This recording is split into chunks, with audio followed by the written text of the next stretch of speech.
Today we're going to continue our NHL deep dive exercise looking at the expansion draft. Today we're analyzing teams like the Oilers, the Flames, and the Cup champions Tampa Bay Lightning. We'll discuss those teams coming up next. So welcome back to another video here at Top Shelf Hockey. As I mentioned, today we're going to continue our NHL deep dive exercise where we're looking a little bit closer and deeper at the expansion draft and how all the NHL teams are going to be, faring to get prepared for that. Who are they going to protect? Who's going to be exposed? Who's likely to be selected off these teams? And we're just looking at things a little bit more, deeper in analyzing things further than we did in any mock drafts we've completed in the past. So as I said, today we're looking at three additional teams: the Oilers, the Flames, and the Cup champions, the Tampa Bay Lightning. So now we're going to hop onto the computer. We're going to go into capfriendly.com, look at their cap space. We're also going to use their Seattle mock draft expansion tool that's on there and kind of go through the protected list and decide who's likely going to be protected, who's going to be available, and kind of go through the rationale on how they're likely going to proceed here. All right, so first up, we have the Edmonton Oilers. So let's first take a look here at their cap situation. They have $11.5 million currently here, and they've already got one contract done this offseason with Ryan Nugent-Hopkins, but they do have a fair bit of other business to take care of here to fill up their roster. So they're not exactly in the best position cap-wise. And, of course, they just completed the Duncan Keith trade yesterday.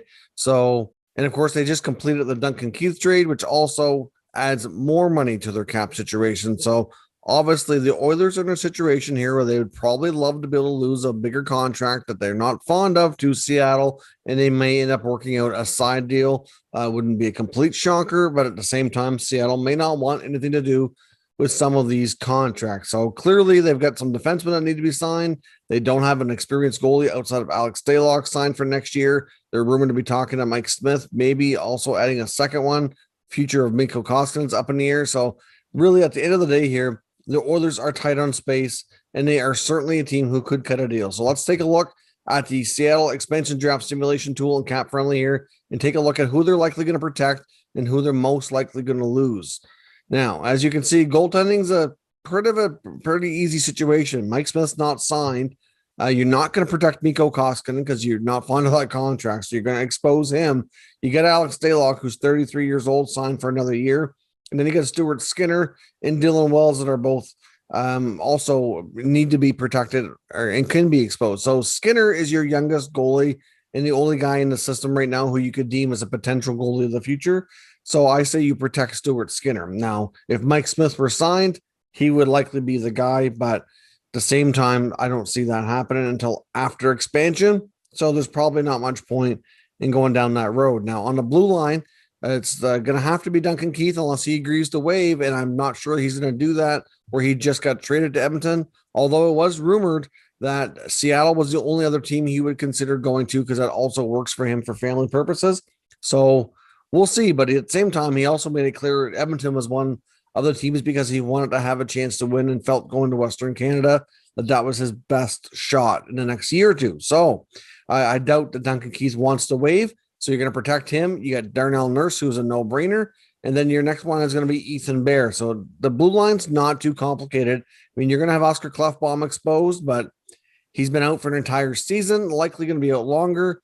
You get Adam Larson's unsigned. Chris Russell, you signed specifically in the hopes that maybe he would be the exposed target here. And then you have some other UFAs as well, like Kulikov and Cuckoo in Lagesson. So to me, you're fine on the blue line with Keith being in the mix. It just means that you're hoping that a guy like Russell gets picked, but we'll talk about that further momentarily. And it also means you can't sign Adam Larson until after the expansion draft, because then that creates an issue, and you have to hope he's not interested in talking to Seattle as a UFA, because they can do that too. Now in the forward group, not too difficult. You're going to obviously protect McDavid, Draisaitl, Nugent-Hopkins. Top three, no problem. Puljujarvi, Cahoon, and Yamamoto, your next three. And I have Zach Kassian in as your number 7 guy. You're going to expose James Neal because you'd like to move that contract. You're going to expose Kyle Turris because that hasn't worked out. You got Josh Archibald, who's there as well. A little bit more attractive since he's a little younger, a little bit cheaper, and only on a 1-year deal. So that's not too bad. And then you got some other guys here that would be potentially interesting to Seattle as well, including some guys like Tyler Benson. Could be a potential pickup, or even a Devon Shore maybe. But otherwise, you're not too bad a shape here for expansion for Edmonton. The main issue is that you can't sign some guys until after. And that puts you in a little bit of a risky spot, but not terribly bad. So if I'm Seattle, I'm looking at this list and I'm saying, okay, we could take $4 million Chris Russell for 1 year, either trade him or move him after a year or not re-sign him. You could take Mikko Koskinen, which is not a great contract, so we're probably not doing that. We could look at the forward group here and we could say, well, maybe a young guy like Tyler Benson who's been looking for more of an opportunity. To me, that's probably your guy. I mean, you're going to look at the other forwards here. I mean, Turris and Neal aren't attractive unless you're getting extra assets. Archibald's, okay, but he's 28 years old. Not sure you really want to go there. But Benson is a prime example of a guy looking for more opportunity, and that's what Vegas did. They took a lot of these guys that needed more opportunity and cashed in on it. Like, you're looking at your guys like your Marchessault and your William Karlsson, Shea Theodore. That's exactly where they were at before they got to Vegas. So we'll see. But to me, if I'm Seattle, I'm probably taking Tyler Benson unless Ken Holland wants to cut a deal. And if he wants me to take either a Kyle Turris or another contract here like a Neal or a Koskinen, I'm going to need some nice, guys off this exempt list to be thrown in here. So I'm looking at your McLeods, your Lavoie, Holloway, Broberg. Like, I'm going to want something good to make that happen because they're just not worth it otherwise. Now, before we go any further into these teams, I want to pause for a moment and acknowledge one of our channel sponsors, Exter Smart. Monkey's proud to be sponsored by Exter. Forbes calls Exter the most successful smart wallet brand in the world. They certainly have high-quality products, high-grade leather. You can put all your cards in your wallet with RFID protection, and you can track it worldwide. That's the best part. You don't have to worry about losing your wallet and not being able to track it down. They have a great selection of products to choose from here, a variety of colors and styles, something to surely help for everyone. As you can see in the demonstration here for the product I have, this is a beautiful packaging, high quality. When you open it up, you get a high quality wallet with lots of slots for your cards. You have yourself a money clip if you want to carry cash on you here as well. And certainly, as you can see, the quality is outstanding. And here you can see the switch where you can help open up your cards. You just one little click and boom, everything fans out right in front of you. Easy to access. Your cards are protected. And here's the back where you have yet another slot. A terrific overall product, and I can't recommend these enough. Exter ships worldwide, and you can check out the link down below in the description as well as the pinned comment to buy yours today. Thanks for watching that. I do appreciate it. Getting back into today's content now. Next up, we're looking at the Stanley Cup champions, the Tampa Bay Lightning. Now, they're going to be a very interesting team to see how they handle this. They've done a great job at assembling. Now they need to deassemble at least a little bit. We finally got some clarity on some of their injuries that they were facing in the playoffs. And as of right now, there's really no clear-cut players you can see being out for such an extended time that LTIR is going to be relied upon next year, at least as of today. But then again, last year, there was stuff that came out well afterwards that we didn't even expect, like the Kucherov injury, for example. Now, they're already low on picks, which is not going to help them if they need to make any deals. And they're also $3.5 million already over the cap. Now, they also have a ton of no move and no trade clauses. So no move clauses have to be protected in the draft for the expansion, which is not a big deal because they're all guys you'd protect anyway. But when you're looking at the no trades, that's going to create issues for potentially moving some additional players besides what goes to the Seattle Kraken. So they're in a bit of a tough spot here. They're bound to lose a few good players. They have some good UFAs like Gaudreau and Coleman, for example, and David Savard. You can pretty much bank on them all not being back, and they're going to have to lose at least a couple pieces beyond that. And that's going to be challenging. So let's take a look here at the expansion draft simulator and cap friendly. Take a look. Clearly in goal, it's pretty clear what you're going to do. You're going to protect Vasilevsky. There's no doubt about that. And you're going to expose Spencer Martin as the guy that signed, 26-year-old minor league goaltender. So that's likely not going to be attractive to the Kraken. On the blue line, you have some options. Right now, and we'll talk about this and see if I change my mind here, but obviously you can go with Hedman, McDonough, and Sergachev, but then you're going to be risking to lose Chernak or Ruda. Now, Ryan McDonough does not have a no-move clause, but he does have part of a no-trade clause. Like if you come back to the other part of cap friendly here, you can see that Ryan McDonough has a full no-trade. So he's going to have to, agree to any deal that happens outside of being claimed by the Kraken. So if we unprotect McDonough, Chernak really proved that he is a real bright spot on his blue line. I would be if I'm like the Lightning, I'm going to be pretty upset if you lose him. You also got Cal Foote, who's 22 years old, a pending RFA, who's got a bright future too. Like, that's a tough call on what to do there, but I think they're going to expose McDonough. I mean, he's signed until 2026, making $6.75 million, 32 years old. You can say all kinds of things that are great about McDonough. He's a warrior. They're played through the playoffs, are part of it, at least with a broken hand. Block shots. He does a lot of little things well. Like he's an absolute stud back there, and he's really not slowing down a whole lot, even though he's starting to climb up into the wrong side of 30. But at that kind of contract for, another 4 years, I don't see Seattle biting on that. So I don't think you're really posing any risk. So to me, you're going to expose them. You're thinking you're not going to lose them, and you're protecting Chernak and Sergachev along with Hedman, but you're still at risk to maybe lose Jan Ruda, who's probably less likely given the fact he's 30 years old. But Cal Foote, he's an attractive piece back there on that blue line that could be very interesting. Now, in the forward group, obviously Kucherov, Stamkos, you might consider exposing Stamkos if it wasn't for the no move, to be completely honest. He's 31, signed for another 3 years at $8.5 million, and he's got a ton of mileage and injuries on him. But I would say Seattle still, they might consider taking him, but there's a lot of talk that they might talk to him about waiving that for a trade anyway. I think it's pretty unlikely, but it's something that they kind of need to talk about and explore. Obviously, you're protecting Braden Point. You're protecting Palat, Gord, Cirelli, and Killorn, in my opinion here. I mean, you got Coleman and Gaudreau are UFAs. You're going to lose them. You do have a guy like Tyler Johnson, who you probably would prefer to lose in this scenario. So that's kind of the deal you're trying to work out if you can. And then you got Pat Maroon, who's going to be exposed here as well. And some young guys like Boris Kachuk, Tyler Radish, Mitchell Stevens, Matthew Joseph. Like, this is a tough situation now. Or do they expose another contract or two here that is a bigger ticket item to entice Seattle to help them with their cap space? Because losing one of these younger players like a Joseph or a Stevens would be a bigger blow. Or Ross Colton, the Stanley Cup winning goal scorer. Like, they're not young. Like, these guys have been percolating in the minors, going up and down.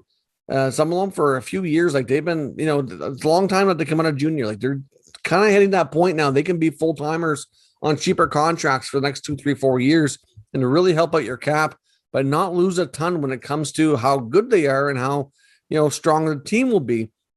So they might choose to potentially expose a guy like a Palat or Killorn, maybe even both. That Point is no way. He's 25. He's not going anywhere. Then Yanni Gord, maybe at 29, but still a big part of the team too.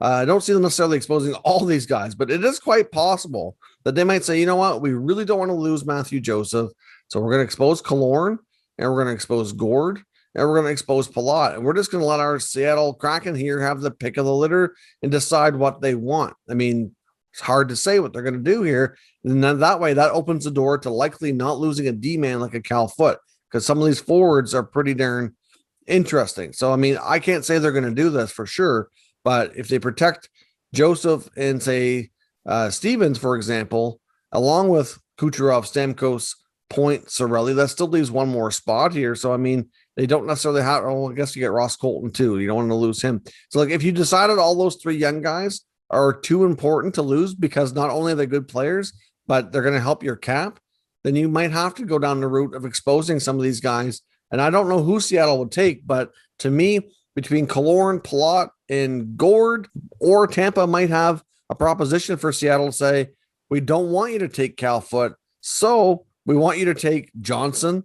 And if you take Johnson, we'll also let you take Killorn too, or something to that effect. Like, there's got to be some kind of side deal where they can lose two forwards, shed about $9 to $10 million. And that would be a huge help for the cap situation. So to me, if I'm Julian Breezeball, that's what I do. I mean, you've won two Stanley Cups back to back. You have a deep team here. Losing a couple of these guys will hurt, but you're still going to be really strong and competitive. And you have to really focus here on protecting your younger assets so that you can continue to be competitive further down the road. You lose too many of these young assets to keep the older guys around, even though they've been reliable and help you win cups. In a few years' time, you're going to be much more at risk to not be competitive anymore. All right, next up, we have the Calgary Flames. Now, the Flames are in a situation with $14.5 million in salary cap space heading into this offseason. They're in pretty good shape when it comes to their draft picks, as you can see. So they need to make any deals, they do have some currency in that regard. They do have a fair bit of expiring contracts within the forward group, but nothing too crazy. Dylan Dubé is definitely going to be a guy they want to keep around. Wouldn't be shocking if they re-sign Brett Ritchie. Otherwise, a lot of those players are interchangeable and, certainly guys they can do without. The blue line is going to be interesting here because Giordano, with a hefty cap hit, 1 year left, is going to be an interesting piece to watch in the expansion draft. Otherwise, they get their big three, and then they have some, question marks, including some guys have to re-sign, like Valimaki, possibly Shillington. Nesterov's not coming back. He's going back to the KHL. And I wouldn't be shocked if they brought back Michael Stone on another 1 year cheap veteran contract either. Daryl Sutter seemed to really like how he played after he took over here. And of course, goaltending, they have their starting goaltender situation figured out, but they do need to decide on a backup. So moving over to the expansion draft, we'll see what they're in the line here to lose and protect. Now, when it comes to goaltending, pretty simple, pretty straightforward. Markstrom's the guy you're protecting. You get Tyler Parsons is signed to be exposed. Pretty cut and dry there. I don't see Parsons being selected. On the blue line, though, that's the interesting part. To me, they expose Captain Giordano at age 37. He's got 1 more year left at 6'7", and I think that's a player they can theoretically afford to lose if they need to. I can see Seattle being interested for 1 year, or they pick him up and they trade him. He could be a great leader for that team, or like I said, he's a tradable asset. And maybe they retain a little bit of that salary. I can see Seattle doing that a few times. But you have to protect Tanev, who you just signed, Anderson and Hanifin, right? I mean, that's the way you have to go. You're at risk to lose Shillington, but that's about it on the blue line. But he didn't play much last year. Doesn't seem to be somebody that Sutter's overly fond of, but we'll see how things go this year. In the forward group, we have Milan Lucic has indicated he's going to waive. That's something he certainly talked about with the Flames when he was first acquired. That's how far back that discussion goes. So you can take Lucic off the list here, but they're going to protect Kachuk.